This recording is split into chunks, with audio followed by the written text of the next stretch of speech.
السلام علیکم ورحمۃ اللہ وبرکاتہ۔ نماز عید احناف کے نزدیک واجب ہے اور یہ جماعت کے ساتھ ادا کی جائے گی، تنہا نہیں پڑھی جائے گی۔ نیت یوں کریں کہ 2 رکعت نماز واجب پڑھتا ہوں امام کے پیچھے زائد 6 تکبیرات کے، اللہ اکبر کہتے ہوئے کانوں تک ہاتھ اٹھا کر رکعت باندھ لیں اور ثنا پڑھیں۔ دوبارہ اللہ اکبر کہتے ہوئے دونوں ہاتھوں کو کانوں تک ہاتھ اٹھا کر چھوڑ دیں، تیسری مرتبہ کانوں تک ہاتھ اٹھا کر چھوڑ دیں، چوتھی مرتبہ کانوں تک ہاتھ اٹھا کر رکعت باندھ لیں، سورہ فاتحہ پڑھیں، ضم سورہ یعنی کوئی اور سورہ پڑھے، اس کے بعد رکوع میں چلے جائے، رکوع کریں، رکوع کی تسبیحات کے بعد سمیع اللہ لمن حمیدہ کہتے ہوئے ٹھہر جائے،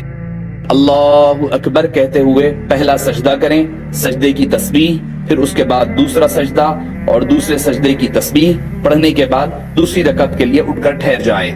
ٹھہرنے کے بعد سورہ فاتحہ پڑھی جائے گی اور ضم سورہ پڑھا جائے گا۔ اب رکوع میں جانے سے پہلے اللہ اکبر کہتے ہوئے کانوں تک ہاتھ اٹھا کر کے چھوڑ دیں، دوسری مرتبہ اللہ اکبر کہتے ہوئے کانوں تک ہاتھ اٹھا کر چھوڑ دیں، تیسری مرتبہ اللہ اکبر کہتے ہوئے کانوں تک ہاتھ اٹھا کر چھوڑ دیں، چوتھی مرتبہ اللہ اکبر کہتے ہوئے بغیر کانوں تک ہاتھ اٹھائے ہوئے رکوع میں چلے جائیں، رکوع کی تسبیح ہوگی، رکوع کی تسبیح کے بعد سمیع اللہ لمن حمیدہ ربنا لک الحمد کہتے ہوئے اٹھ کر ٹھہر جائیں، اللہ اکبر کہتے ہوئے سجدے میں جائیں،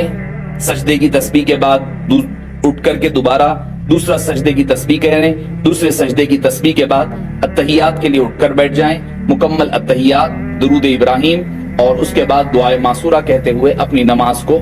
سلام پھیرتے ہوئے مکمل فرما لیں۔ اور نماز عید میں عید کی نماز کے بعد خطبے کا سننا سنت ہے، تو خطبہ ضرور سنتے ہوئے اپنے گھروں کو روانہ ہوں۔